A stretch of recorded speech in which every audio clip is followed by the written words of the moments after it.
Welcome back to Performance Process and part 2 of our conversation with Xavier Disley of AeroCoach. In part 1, if you've missed it, we discussed, well, everything aerodynamics and why aero is so critical to our performance on the bike. We looked at everything from clothing and how it fits us and why that's important, to our positions on the bike, our saddle angles, and how even just something like choosing the right or wrong tire could be like adding an additional 1% gradient to your entire ride. We also discussed the fastest helmets and what Xavier makes of the rule of 105. So worth checking out if you haven't already done so. But part 2 today, we delve into how we test our aerodynamics and some of the options that are available to us when it comes to testing.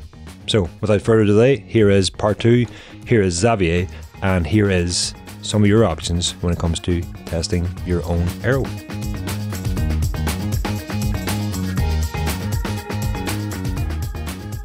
We've discussed a lot about testing.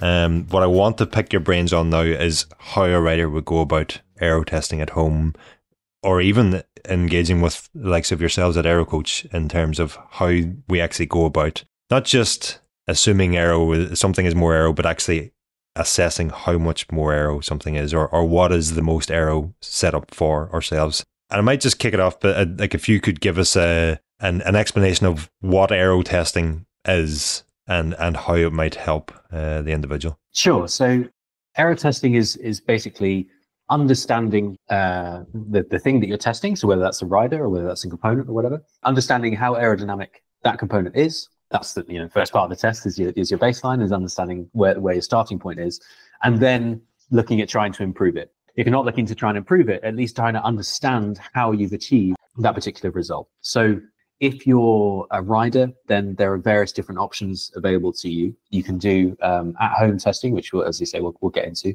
You can go and get someone to do the testing for you, and then that can be split up in different ways. So as a rider, then you can have CFD on you, computational fluid dynamics, which is where your shape, your 3D model of you is created and then put into the computer. And then you have this kind of virtual wind tunnel scenario. This is a process that's been used for all sorts of applications and gets used in the World Tour for athletes as well. You've skipped straight to the end of my list, so you have.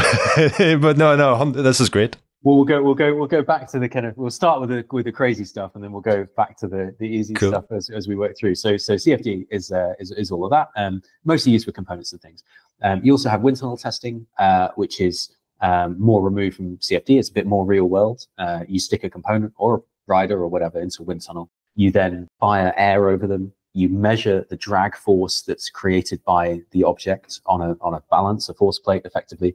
And then you calculate what the CDA, the aerodynamic drag, the CDA represents how aero something is. It's a dimensionless number, and you calculate the CDA for the object. You can do velodrome testing, where you do laps of a velodrome. So obviously it's got to have a rider on it. And you effectively back calculate, what's happening with the wind in that scenario, and you can back calculate how aero the rider is based on other variables such as air density, the roll resistance of the tires, how fast they're going, lean angle, that kind of thing. And then the last one is, and then these aren't necessarily in order of importance because they all have their benefits and drawbacks. But the last one is on-road testing, so that the full real-world scenario. Now, you are still having to use sensors to do this kind of testing. You've got to have environmental sensors. You've got to understand what's happening with the air density. You've got to have power meters. You've got to have speed sensors. So there's a lot of extra stuff that goes into it. It's not just a case of you're riding on the road and you just get a number. It's as involved as, if not in some ways more involved than other methods of testing. But yes, you ride around, and similar to the velodrome testing, you need to understand what's happening with the wind, and using that information and rolling resistance and air density, you can calculate your aerodynamic drag. So as a rider, the most accessible one of these, and it is in order of accessibility, I suppose, isn't it? The most accessible one of these is on-road testing. Very difficult to do correctly, as you're well aware. Yes. Because you do a lot of it. And then you can move into doing velodrome testing, which, let's say you have access to an outdoor velodrome as a rider, you could do that yourself, and it becomes an on-road test scenario, but it's just a little bit more controlled. Then you go to a wind tunnel, which you usually have to get a third party to help you with that. And then CFD is obviously fully computer, and you absolutely definitely need to get someone to help you with that to get it right. So those are the kind of four scenarios that you'd experience if you were to say the word aero testing and you wanted to get involved with it. And yeah, I mean, we're involved in all four of those. So we use all four of those when we're either developing products or helping riders and things. And which one you choose really depends on what you're trying to achieve. Hey folks, just interrupting really briefly to let you know, well, one thing that I forgot to say on the podcast, and that is that this conversation with Xavier is, well, it's an overview of all the various aero testing options that are available. What we will have coming on the podcast in dedicated standalone episodes over the next few weeks are deeper dives into each aero testing method and how they work, the science behind them, the devices behind them in some cases, and how you can conduct that testing yourself. Think of them as how-to guides, whereas this conversation is like an overview. So with that, back to the overview on aero testing with Xavier Disley. And budget, I guess, because wind tunnel testing is perhaps the most controllable. It's also one of the most expensive. I did recently get a quote for a 3D scan so that I could get some CFD work done on my own position, and it's probably a geographical issue for me, and that there only is one provider nearby where I live, and it was multiple hours in the wind tunnel that I was quoted for this 3D scan, which I think there are going to be cheaper options available, but that was what I had access to. Yes, yeah. And then the CFD thing as well, I think for a rider, I'm not super convinced, because getting the friction drag right is tricky. And the materials and stuff, people aren't. You've got to be really, really good to get the surface right, and understanding how airflow moves over the surface of something when it's in CFD means that you've got to get the texture correct and all of the. I mean, this is the guys, the engineers at AeroCoach do all this kind of stuff rather than me, but I'm reliably informed that it's incredibly difficult. So, so I'd recommend, for if you're looking, you can get a general idea. Right, you can get a general idea, and we've developed clothing based on rider scans and things in the past, and we have to really go hard into the surface textures to get the right frictional drags and coefficients and all that kind of thing. But yeah, I think wind tunnel is in that scenario probably better than CFD. And you mentioned on-road testing. Could we go further and split that into two categories also, in that you can test with the virtual elevation, or what's known as the Chung method, and you can also test with the sort of modern range of aero meters, and that then is two different options again? Yeah, exactly. Yeah, so obviously both require you to be riding around with a power meter and a speed sensor, both of which got to be working correctly. One of which, so if you're doing virtual elevation stuff, and for those that don't know, that means that you're punching in your power data, and it's calculating for you what it thinks your elevation must be based on variables that you're, like wind and speed and power and all that kind of thing. And then you try and match that up to what the elevation actually was. So your virtual elevation that you're being calculated, if that matches up with the real world elevation, happy days, then the CDA that you're told must have been the case for whatever run that you've done is therefore correct. With the aerometer things, wind is taken into account. So your speed, it's effectively, it's all a big physics equation, right? So you're riding down the road, and the reason that you're doing 30 kilometers an hour is because the air density is this, because your rolling resistance is this, because your power put into the bike is this, your weight is this, the effect of gravity is this, the wind speed or the headwind or tailwind or whatever is this, and therefore your aerodynamic drag must be the other half of the equation. So what the wind sensor is trying to do is to fill in all the gaps of that equation to enable you to calculate what your CDA is. The issue I have with the wind sensors, and we've had these, they've been around for a while, and there have been some that have been commercialized and have been around for ages. I mean, the Notion has been around for ages. Aeropod have been making them for goodness knows how long as well. It's no secret that Garmin bought Alpha Mantis, not necessarily just for the velodrome kit, but Alpha Mantis had made an Alpha Mantis Aero stick, which we had years and years ago. Trek had one, Cervelo had one, we had one. We got it working for a day. that was cool. It was very cool when it did get working, because it did it. But I mean, that was around an outdoor velodrome, around the outdoor road. And there's lots of companies now that are developing aero meters and things. And I think that really there's some caveats with that. And if they worked amazingly, AeroCoach would be using them left, right, and center. We're not. And the reason why we're not is because they can't resolve changes in rolling resistance outside on the open road, which occur more than people think they do. If you're on a smooth velodrome, then totally fine. But if you're on a smooth indoor velodrome, you don't need a wind sensor.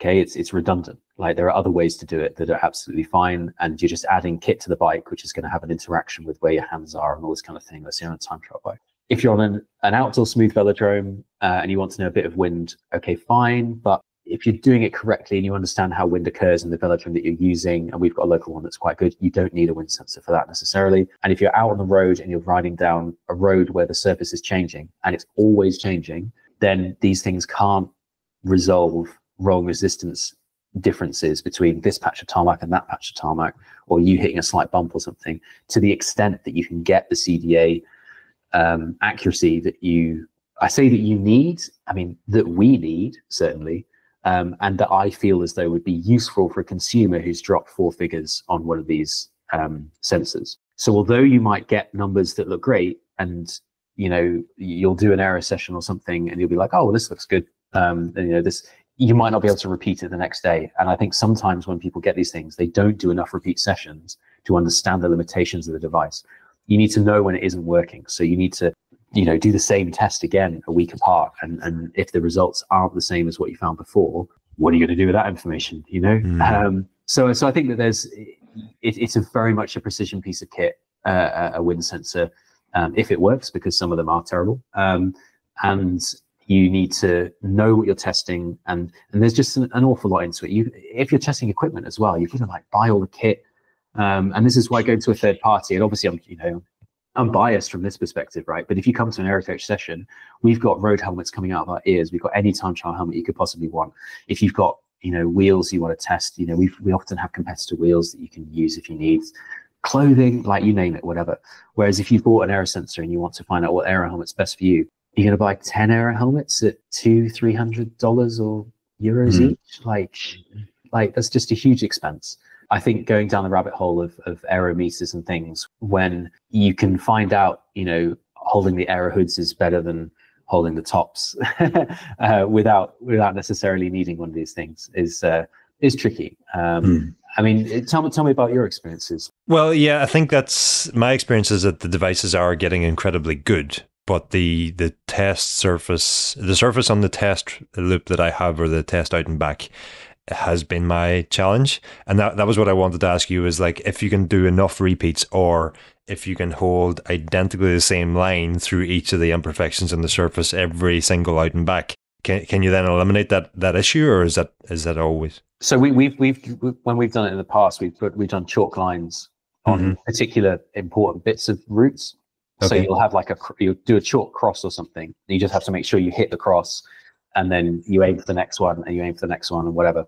And that makes it better, but it's still suddenly, as a bike and rider system, suddenly you're focusing on trying to hit the right line, and you might not be holding the same position because you're tense on the bike and you're having to steer the bike and stuff. So it's a bit of a nightmare, if I'm honest. Like, if you had the opportunity to have a perfectly smooth, maybe a perfectly smooth outdoor velodrome or racetrack or something like that. Racetracks are quite good. The infuriating thing for me is that there is a perfect cycle path nearby, but the council don't maintain it in such a way that there's a good chance that I wouldn't complete an out and back because I would slip on mud and break something.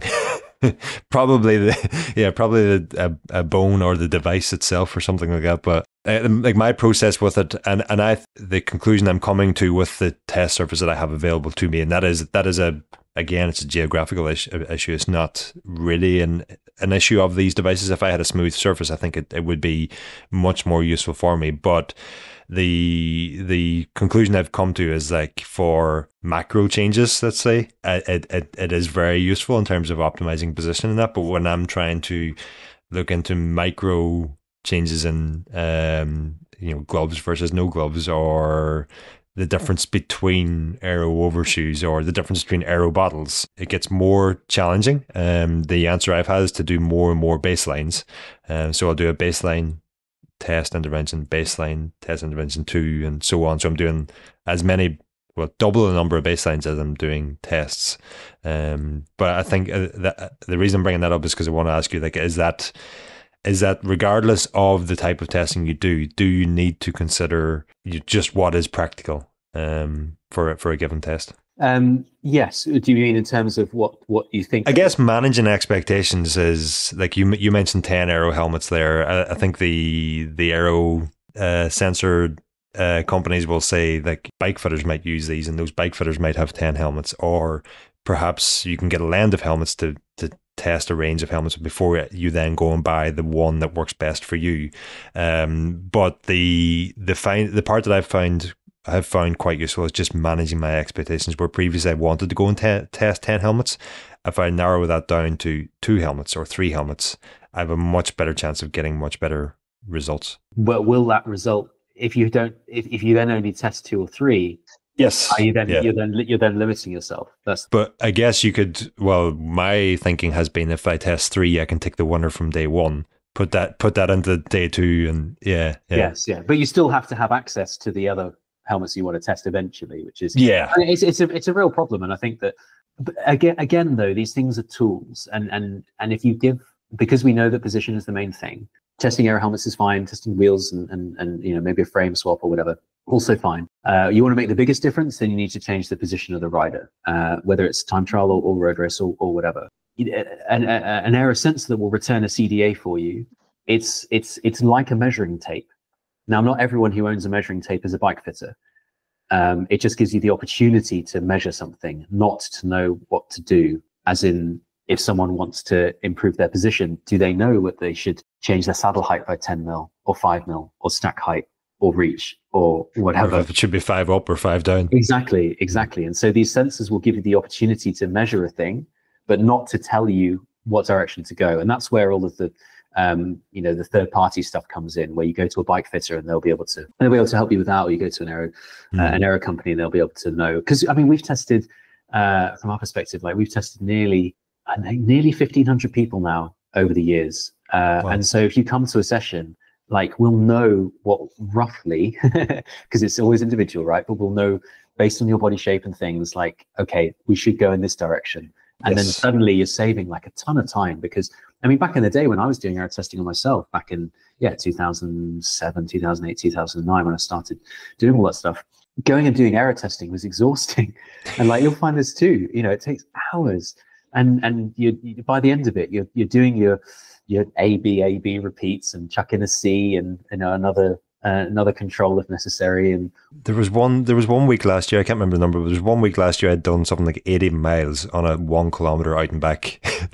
and it's soul destroying. And then when you come back and you see that you've forgotten to turn your speed sensor on or something, and it's just like, you just want to throw the computer against the wall. So it can be a very frustrating, and the problem is that if it goes wrong or something, you then get frustrated, and then you might want to do it next time, and all this kind of thing. So the process of aero testing, I'd say, it's not an easy one. And that's regardless of who's doing it, whether we're doing it with a rider, because everyone is different. So it's never easy. It's always a complex problem to solve, or whether you're a rider doing it themselves. It's tricky. I mean, even completing the test. And like, someone comes to a velodrome test with us, for example, 2 hours of aero testing. We've done all the work, and yet at the end of the session, I always congratulate the rider on getting through it, because they're coming on and off track, and they're just being ordered to do things. And sometimes, they might be asked to hold a position that's a bit more uncomfortable, so we can find a bit more information about whether it might work or not and things. And it's tough, and people are always absolutely knackered. And that's us running the session, necessarily the rider having to come up with all these things themselves. So I don't want to put people off aero testing. I really don't. I want people to understand their own personal aerodynamics as much as possible, because that will make you go quicker. And that's the whole point of the company that I run, is for people to go faster, whether or not you're a customer of ours or not, right? This is why we put free stuff on the internet. Like, cycling is fun, going faster is even more fun. That's the goal, right? And so if you can do aero testing, even in its most basic form, then that's great.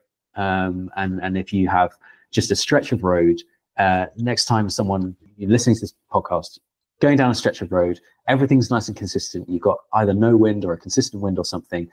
why not? And you have a power meter. Why not sit on the tops for a minute and then go into the Aero hoods position for a minute, and then later on go and have a look at your data and just see how much faster it's made you.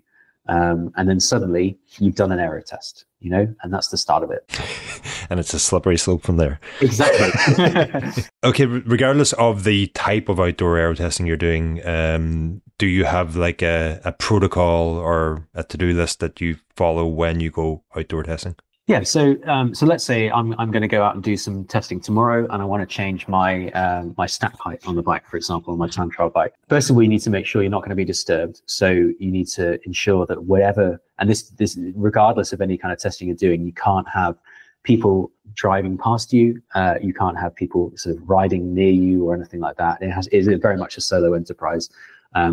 So I might go and park my car. If it's a stretch of road that I'm going to be using, or a stretch of path that I know is going to be completely empty, you'll go park your car at one end, and make sure you know it's safe and secure, and you've got your keys and all that kind of thing, and it's not obvious that there's expensive bike parts in there if that's the case. You've got to take a pen and paper with you. You can take a phone and type things on your phone, but I always find a pen and paper like really useful, just to jot down quick notes on what's happening. And if you've done a particular run and you feel as though something's happened on that run, whether it's a gust of wind you weren't expecting, or you've hit a bump or something like that, you can jot that down pretty quickly. The other thing I'll add to that is I take a photo before every run with my camera on my phone, just for like, it's just so easy. Like you can take notes and then you scribble them quickly, and then afterwards you're thinking, what did I really do there? Or and I've just always found that notes alongside a photo of each test is a very useful thing to do. Yeah, if you can have a run list as well, that is really important, especially if you haven't got the ability to get real real-time feedback. So if the testing method that you're doing results in you having to look at the data later and you've just got to complete the tests, then do a run list and do not deviate from your run list, because you'll have decided on the run list earlier when you're in a good frame of mind and you've done your scientific thing. On the day, it'll be like, oh my God, I'm tired, I'm hungry, I just want to go home, I'll skip this one or whatever. Don't, right? Take enough food with you and things that you don't lose your brain glycogen and get sad. Just stick to your run list, because you'll love it later when you've got more data than you perhaps needed. Don't cut corners, I think, is the main thing. Like if you've gone out and spent, because this is going to take a while, you know, and if you decided to allocate a proportion of your day to do something like this, make it worth it. So that doesn't mean pack in loads of data and get low quality data because you're just doing A, B, C, D, E, F, A, B, C, D, E, F, and then go home. I mean, make sure that what you think you're going to test is going to have enough data to get a good conclusion from, and then stick to it. I think that's one of the main things, because people really do tend to lose motivation towards the end of these things, towards the end of like doing a long day of aero testing. So I'm looking to change stack height. So I've got to make sure I've got tools with me, that my bike is able to be adjusted, and that the bolts aren't rusted out. And you know, I've checked all this at home, and I know that I've got all the right stackers and things all laid out nicely. When you're doing the runs as well, do 1 or 2 runs where you're not collecting data. Just practice things to start with. You don't want to be collecting data straight away. In an ideal scenario, you'll be warmed up correctly beforehand. So that might even mean bringing a turbo trainer, putting it next to your car or wherever it is that you've gone to, and warming up for 10 minutes to make sure that you're nice and relaxed and your position is maintainable on the bike. If you've ridden to somewhere, then if there's at all possible, take a mini chair or something with you so that you've got like a little area set up that you know is the start and finish area, because you don't want to be carrying around all this stuff in your pockets. You said you might not even want pockets, because when you're doing outdoor aero testing, if you have any kind of flappy clothing, it just introduces error. So you probably want to be in a skin suit, and so you haven't got pockets on. So I'd recommend driving to somewhere, or at least having someone with you that can be your kind of base of operations for where your start and finish point is. And then just don't when you're riding as well, if you've made an error, then just take it, right? Just redo it. Don't try and fudge it and say, oh, I can't be bothered, I'll do it again later. And I know I go on a lot about motivation, but aero testing really can be quite a draining process. So you really have to be focused on what you want your goal to be. And at the end of the session, you may have made yourself faster, and that is excellent. So if during the process it's a bit annoying, So is interval training, right? But it's still going to try and make you faster. So if you've done something, you think, oh, my speed sensor kind of dropped out for a couple of seconds in the middle of that run, do it again. Exactly. Yeah. Don't try and cut corners at all. You've got to stick to your plan. I end up hating myself because I get to the point where the last thing I want to do is another run. But I don't know what it is with inside me or whatever, but I'm just like, I cannot leave without doing that run at the same time. This is like conflicting, I cannot do it again, but I have to do one more run, or I have to do another baseline, or that. I think that's the big thing for me is just, you can never do too many baselines, but everybody does too few baselines. Yes, exactly. Yeah. Baseline repeats, I should say. Yes. And I think that, that there's also have a little read up on how to set a good protocol in terms of, because I skipped over earlier talking about A/B testing, ABCDEF testing, all that kind of thing. Have a read through. There's plenty of places on the internet that will help you work out how to do a scientific test protocol for the things that you've got. So whether that's a randomized test, whether it's just straight off. I mean, I'd suggest if you're doing aero testing for the first time and you have two things you want to test, A/B, A/B, A/B all day. All right, just do that until you run out of enthusiasm or you've run out of time for whatever, and then go back and have a look at the data and see whether you think that it's repeatable or not. One thing I think a lot of people get wrong is that they just think they can do A, B, B, B, go home, and that's not going to be very useful. So have a little read on setting a good scientific protocol, because that'll do you dividends when you go back and look at the data afterwards. Charge all of your stuff as well. New battery in the speed sensor. Don't use GPS, by the way, if you're outdoor testing. Don't ever use GPS. Don't use those speed sensors that wrap around your front hub and flip around. Don't use those. Use a proper rear wheel or front wheel speed sensor with a magnet on it that works. I usually advise rear wheel because there's less chance you are changing your rear wheel in an aero test. You may be changing front wheels and you may forget then that the magnet was on the other one, and you do a test and it's worthless. And when you do that as well, set the rollout as well, because sometimes like on a Garmin, it'll auto roll out for you. And if you haven't set it up, if you just put the speed sensor on and then it doesn't like an auto calculation, the speed will be wildly out. Do a rollout at home if you're using a rear wheel or front wheel sensor, so that you know exactly what the circumference of your wheel is, and then you'll get better. I mean, the absolute CDA that you'll get from the end of it is probably not going to be quite right, because you're going to have to be looking, this is if you're punching it into a calculator, or if you're trying to punch it into using virtual elevation, because you probably won't get your rolling resistance correct. But it doesn't really matter as long as you're getting a relative change between two values or three values or whatever it is that you're testing. As time goes on, you'll get better and better at it, and you'll be able to hone your rolling resistance so that you can get a better idea of what your CD actually is. But you need making sure your rollout is correct is good. There is an argument to running two magnets on the sensor so that you get double speed, and then you can get slightly higher resolution. But sometimes sensors don't pick up very well when you're going a bit too quick and it goes over 100k, and then it sort of cuts out or something. So I wouldn't recommend doing that in case it goes wrong and you only find out later. So yeah, new speed sensor, charge your power meter, make sure your power meter's fine and that it's calibrated, and that you've done your zero offset. And zero offset is another important one as well. Depending on what power meter you have, might require a zero offset during your aero. If you can do some preliminary work before that to understand how the zero offset might change, then that's really helpful, because you may not need to do a zero during the test, and doing too many zero offsets might be worse, because you might have do it differently. Yeah, you might have done your zero offset when the bike was slightly off at an angle or something, or the crank wasn't perfectly vertical if it's a crank-based one, and you get a slightly different value when it doesn't need to be. And so, understanding how the zero offset on your personal power meter is affected by these things is dead important. Otherwise, you end up with this nervous kind of like, I'm going to zero offset like the entire time. I would also turn off auto zero for most things, because unless it's a power tap where the auto zero is actually pretty helpful, the crank-based auto zeros can be an issue if you're starting from a dead stop, or if you've done a bit of coasting or something like that. So I think just on that point, there is the consideration, depending on the environmental conditions on a day.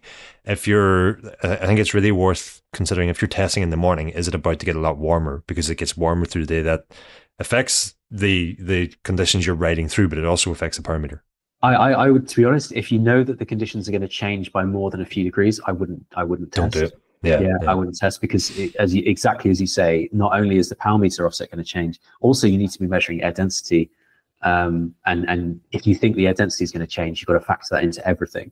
So having an air density monitor is not essential if you think the conditions are similar.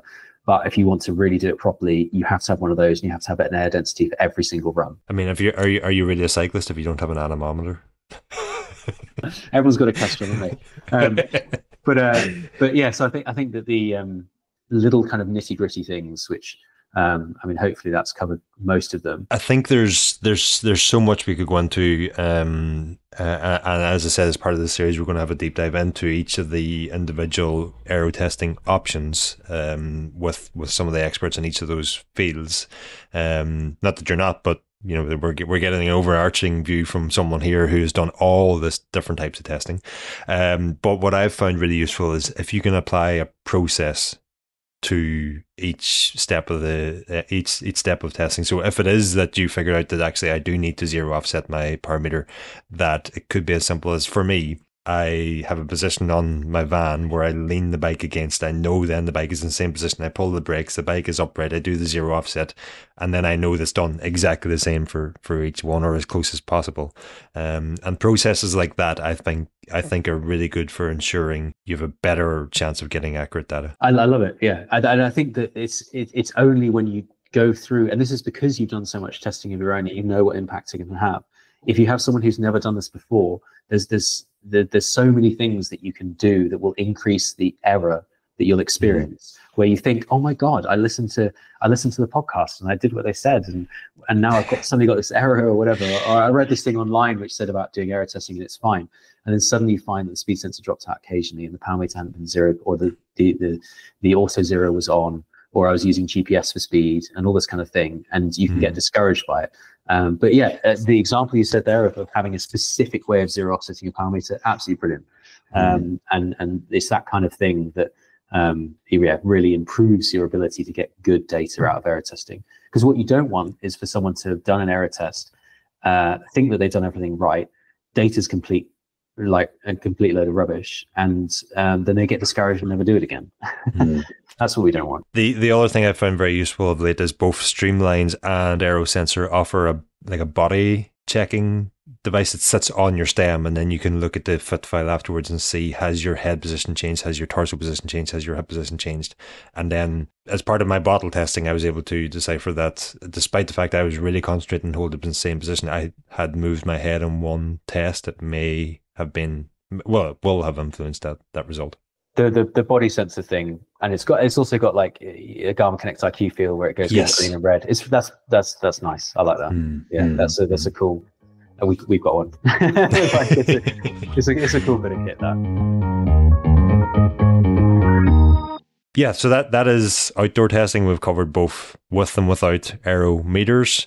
There's pros and cons to all of these different testing things. I would say the major pro to outdoor testing is that it's more accessible, and you're testing in the real world where you will be racing or riding. Obviously it's less controllable. The flip side of that is that the most controllable option is a wind tunnel, but it's not quite as accessible, and it's definitely not the real world. Talk to me about wind tunnel testing.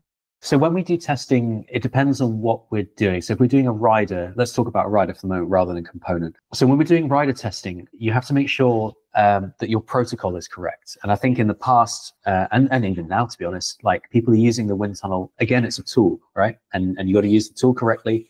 And if you're measuring the wrong thing, then it's a bad idea. Like we had a scenario where there was a World Tour team, I think it was about 4 or 5 years ago, and that they had some wheels of ours, and they were happy with them. But we saw in their data that they'd been testing a wheel test, and it was like 55k an hour, and they were testing it up to 25 degrees yaw. And you know, they did, I don't know, 0, 15, and 25, and they were taking an average of that. And I'm assuming your listeners understand what I'm talking about here, but yaw angle is the angle of attack of the wind. 55 kilometers an hour is very fast. The faster you go, the less wind angle you'll see, the less yaw angle that you'll experience. And so testing at 25 degrees or at 55K is completely pointless for a World Tour rider, right? Don't do it. Like, we don't do it. It's just, you'll never see it. Yes, there might be a gust or something, but you'll see it for a fraction of a second and it will be completely immaterial. So if they're testing at 0, 15, I mean, even 15 is too high, to be honest, 0, 15 and 25, and they're taking an average of all of those, your data is pointless. And so that's an example of using a wind tunnel and getting nothing out of it because the information you'll get from that test will be, I mean, it could be okay, but it could also be completely opposite of what you want to see. Probably pretty useful if you're Geraint Thomas in 2015 Ghent Wevelgem when you're getting blown off the road. But he also wasn't doing 55k an hour, if I remember correctly. But quite, and it frustrates me a bit when people who should know better do stuff like that. But let's say you're a rider and you come to the tunnel, the protocol needs to be relevant to you. So if you're a rider doing an Ironman and you're being tested at 0 degrees, you're at 55 kilometers an hour, then the results you'll get from that and optimizing for that scenario are, again, completely pointless. When we test riders, and we've been doing this in 2 of the tunnels that we've worked out, one of which doesn't exist anymore, unfortunately. The tunnel we do, vast majority of our workout, we swing the turntable, the force plate, whilst you're riding and whilst we're collecting data. Sometimes when we're testing a rider, this is because sometimes when you put a rider on a bike and they're pedaling away and you're at a static yaw angle, so static 3 degrees, 5 degrees or something, you can have a scenario where the wind, the airflow over the rider stays attached, but only because everything's in perfect alignment. And as soon as you go off axis a little bit and the wind moves a little bit, which is what you see in the real world, then the airflow detaches in a particular place on the ride, and you get low pressure wakes off the back and it goes to crap. So what you don't want to do is to optimize for those perfect scenarios. You want to optimize for the kind of the average best and worst case that you'll see. So when we're testing a rider, we'll swing them over like maybe a 10, let's say a time trial's doing 45K, we'll swing them over a 10 degree, like, a 10 degree angle, collecting data the entire time. And then you take the average of all of that. And that's much more relevant to what you see outside. And when we compare our wind tunnel CDAs to the outdoor velodrome CDAs and the indoor velodrome CDAs, using that protocol in the tunnel, we get a really good, basically outdoor CDA, what you'll see when you go out in the real world. And then that's something that, if you see people doing static CDAs, I've dropped my CDA by, 30% or something. And it's just like, maybe, maybe, but like, if you've done a bit more testing around it, you might find that that's a little bit less. And so sometimes you see these exaggerated savings, and maybe you see a triathlete go to the wind tunnel and say they dropped their drag by 40% or something. And every year they tell you the same thing, that they've gone to the wind tunnel and they dropped their drag by 40%. And it's a different protocol every time. And it gets a bit frustrating because it creates this unrealistic expectation of what's possible. And then because in some scenarios it's so unrealistic as to be obviously rubbish, people then disbelieve that you can get improvements. And so we operate as AeroCoach, we operate in this kind of like, in an industry where some people don't know that the savings that they're quoting are complete rubbish. Some people are not seeing anything at all because the testing protocols aren't great. And we're trying to just do the best we can and provide riders with improvements that are realistic, because you're very unlikely to save 50 watts in a time trial position if you come to the tunnel and you're already pretty quick. So it's about managing expectations, I think. Yeah, managing expectations. That's certainly been my learning from aero testing. I mean, obviously, wind tunnel, one of the other considerations is just the expense of accessing wind tunnel time. Is there an amount of time or an average amount of time that you spend with a rider in the tunnel that would be a guide for listeners as to what you need to consider and how much you need to do in the wind tunnel? And then within that, how much or what can you realistically get tested within that time? Yeah, good question. So we tend to put everything in 2 hour slots. So for a rider, we'll have a 2 hour. You can extend it to 3 hours, but if you book a session with us, the standard is a 2 hour session. And in that, let's say you're a time trialist and you come to us, we'll do probably in the region of sort of 23, 25 test setups. And that doesn't include repeat runs. So that's where we'd be going back to baseline occasionally, or we'll be repeating a particular condition if the results look interesting, or we want to go a little bit further in one direction or so. And that'll include mechanical changes. It'll include simulated changes. Might include things like helmet swaps or wheel swaps and stuff like that. But generally speaking, 2 hours and 25, and you'll get information on 25 different things.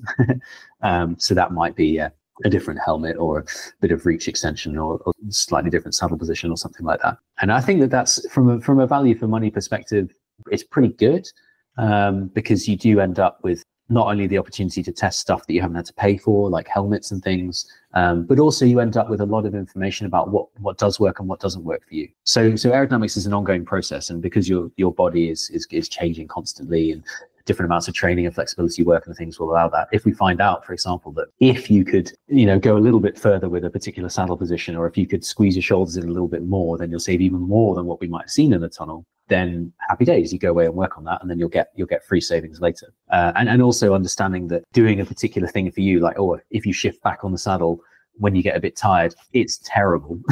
Definitely don't do that. Then that'll help you improve your performance, because you'll be able to focus on that in your own training. So it's not just about making your CDA number lower in the tunnel. We always say this to people when they come to us. It's about making you faster, and that's a combination of, yes, your CDA will go down when you come to a session with us, but you, in the vast majority of cases, unless you're fully optimized and we're just trying to improve your comfort, but you've got to go quicker, and that's about being able to hold the position properly, being able to be powerful in that position, and understanding what you can do to avoid your CDA increasing. Let's say when you fatigue, if your head goes up, or if you shift on the saddle in the wrong way. I mean, one of the other big things you're going to take away from it is just what your CDA is, and then you can go and plug that into online calculators for pacing, and you can extend that out to optimizing nutrition plans and all sorts, because you know how long an event is going to take you and that. So there are benefits to having an idea of not just an idea of what your CDA is, but how it changes as you fatigue and things also. Is there anything riders could do in advance of a wind tunnel session to maximize the time? Like, could they practice changing their handlebar positions so that they've got that down to a T, or is that up to wind tunnel staff? I think that the understanding your own kind of range of motion is good. We prefer people not to turn up on a brand new bike that they've never ridden before, for example. Getting a load of riding in, if you've set the position up yourself, absolutely fine. But it's quite nice to know what your limitations are, like you say, in terms of how you can move around on the bike. Like, have you tried putting the saddle up 5 millimeters in the past and hated it? Because if you have done that, then we probably won't try that in the session. If you've ended up with an injury or something, if you've done a particular thing, that doesn't mean that you should be going around, trying to injure yourself pre-wind tunnel session by moving your bike around. But at least having an idea of what your limitations are on the bike that you've currently got. Make sure it can be adjusted. I mean, my goodness, the occasional time we've had someone with rusty bolts, it's been a bit of an annoyance. But make sure the bike can be adjusted, and just have a think about your own riding as well. Like, do you get niggles? Do you have things that you do when you fatigue? Are there things that you instinctively do that you think are aero? Do you tuck your shoulders in a particular way when you're going super fast, or if you're going downhill and things? Because that's something that we should absolutely be testing to see whether you should do that sort of thing. Should riders be like decabling their whole bike so that you can move the cockpit and stuff, or it depends. I mean, we when we have a session running, like we get riders to send through information about their bike. We know what groups that they're running, what wheels and tires and everything. And if there's anything in there where we're like, to be honest, to do changes, they'll send photos of their current position as well, so we can at least have a little bit of an overview of like, right, well, this is probably where we'd want to go with it. If we have any concerns about being able to change setup on the bike quickly enough, then we'll tell them beforehand. So that should really be like addressed before the session occurs. It's not really your job to worry about that. And very rarely do we get people to decable their bikes completely. Often, especially these days with things like BTAP wireless, it's not an issue. Yeah. And Di2, you can unclick the cables and stuff. So it's just like stacker height, and if you've got enough, making sure you've got enough adjustment things like different stackers and different bolt lengths is quite useful too. I guess in some ways what you're saying is it goes back to the very first point of this podcast, the first half of this podcast, which was have your position dialed in. Sorry, that was point number 2. Clothing was point number 1. But once you have your position dialed in, you know what's sustainable for you in terms of bike fit, you can then optimize that in the wind tunnel. Yes. So we do sometimes have people come for a bike fit with us first, and then we go to the tunnel later. But in that situation, we always recommend that people have a gap in between the two, so they have a bit of time to get accustomed to the bike fit and get a bit of feedback on it. And when we run sessions, when we run tunnel sessions, it's really good to. We always have a follow-up period where we get some feedback on the rider once they've ridden the position outside, and they can say, right, well, I feel like, maybe the position that we ended up with, I can go further than that. What would you recommend that we do based on the information that we found? Or, can I put my saddle back 2 millimeters or something? And it's just like, yes, absolutely, because we know what the impact of that is because we tested it in the session. So the whole combination of things and rider feedback is dead important. And having a bike fit and therefore understanding how you feel on the bike before you turn up is a great idea. Going back to CFD for a second, is that something you're using for rider testing at the moment, or is that just component testing? Not for rider position stuff, no. Yeah. Okay, no, we don't use it for that right now. There are some studies, but there's studies published now that and there are services, and within this series we're going to delve into that in a separate episode. Some of the CFD offerings that are available now for rider testing, but it's not something you currently do or have any experience in. We've done it. Yeah, we've done it in the past. Yeah. But because we have access to everything else, it's just a bit better. And CFD is terribly expensive. So you're not really to do it right, it's expensive. And so you're not really kind of gaining anything over seeing the rider in person. You have only one method of aero testing for rider optimization. Which one are you keeping? If I'm taking the rest of them away, which one are you keeping? What event? Maybe it changes your answer, but that's road and time trial, I was going to say, but maybe you need to be one or the other, is it? Maybe not. Okay, well, let's say, time trial or road. Velodrome. Okay. Because you're riding the bike. Indoor velodrome or outdoor velodrome? Indoor velodrome. Okay. Yeah.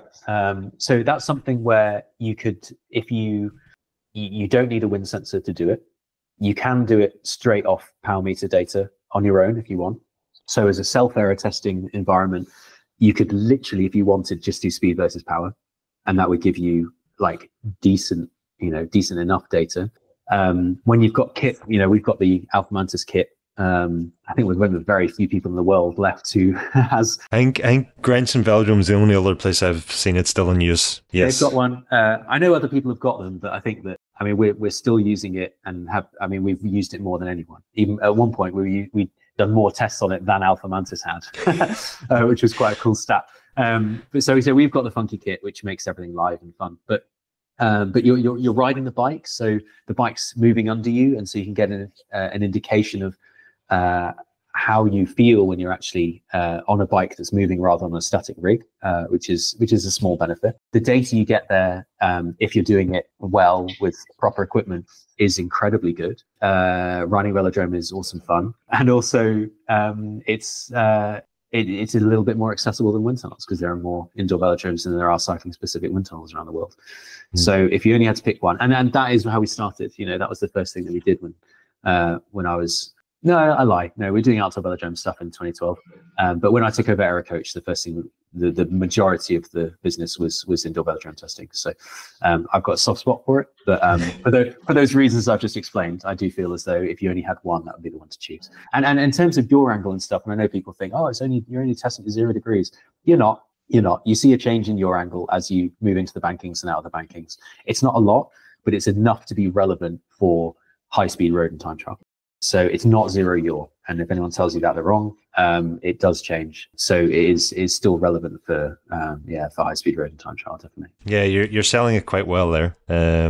I will say that if you're maybe have less track experience, there's an element of getting your skill set up to speed to be able to then, especially if you're talking like aggressive time trial positions in that. If it's your first time on a track, or and I know from my own experience, it was maybe 15 years from the last time I was on a track to then jumping on a velodrome to do indoor testing for a time trial position. And the first few runs were definitely me getting used to riding on the track again rather than me testing. Yeah, so when we do a session, there's a period at the start of the set. We don't collect data straight away. You don't even have the kit on your bike. We make sure we're happy with your position, and we don't collect until we're happy that you're riding consistently. I've got to say, we have a very nice, smooth 250-meter indoor velodrome that we use for testing. Where is that? In Newport in South Wales, it's a really fast track. It's the one that GB used pre-Olympics for their holding camp. There's no bumps and divots and things like that. Really nice environment, and we're very experienced at getting people, in their aero position, riding around nice and consistently very quickly. And out of the numbers of people that we've tested, we've had one person who struggled a bit, but after half an hour, totally fine. And apart from that, then it's all pretty good. And you're not really riding very high either, so you're not having to go above the well, you're not meant to go really above the black line, but you can kind of go wherever you want. But once you get up to speed, everyone loves it too, and people really get into it because it's such a rush riding around a velodrome. But it's not an environment where you're afraid of it and then hate doing it, because that would be a situation where you would then ride differently and weirdly and things. You might be afraid of it, but then as soon as you're doing it, you think it's amazing. And then suddenly you can relax into the session. So, and we always do rebaselines and things as we go through to make sure that everything's consistent. And so, yeah, as we were experienced at doing it.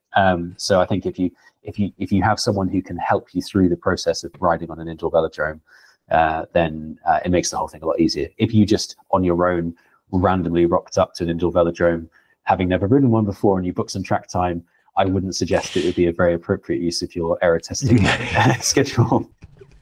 It's a bit of a funny story, but it was 15 years, I think, or thereabouts, between me riding the indoor velodrome, and then going back and doing indoor testing. And very early on in the time trial position at, 40k an hour or whatever, I had a rear tire blowout in the first 10 minutes. So it took me a little while longer to get comfortable, but exactly as you just said, you get to the point where you're like, I don't want to stop because this is so much fun. Yeah, exactly. Yeah, I don't think that's going to happen to anybody else listening to this podcast, so you don't need to be concerned about that. Hopefully not. Hey folks, just interrupting really briefly to let you know, well, one thing that I forgot to say on the podcast, and that is that this conversation with Xavier is, well, it's an overview of all the various aero testing options that are available.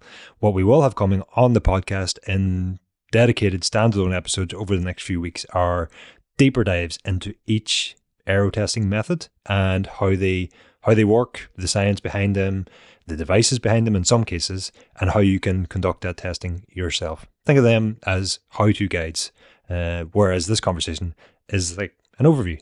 So with that, back to the overview on aero testing with Xavier Disley.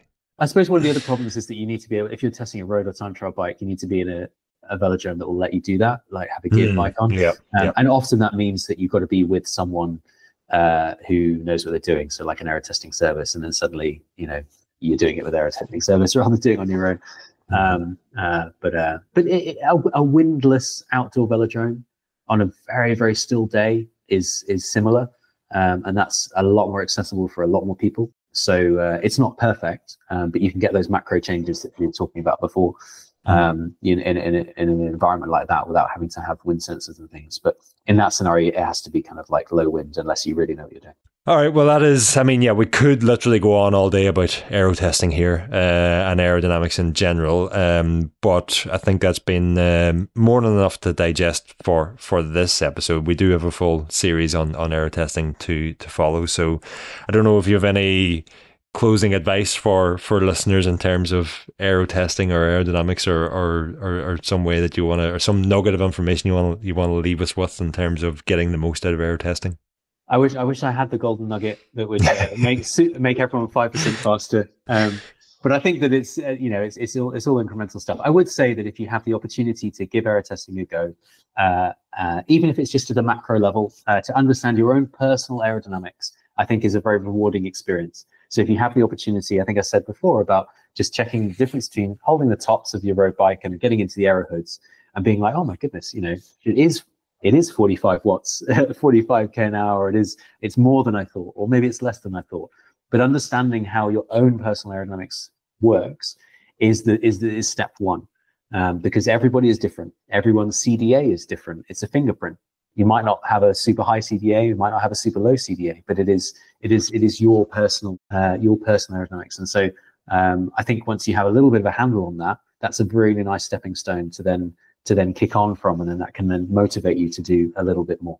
So go out and do some testing if you can, even if it's very basic, very simple, because that's the start of the process. Great. Well, that was a great addition to our performance process today.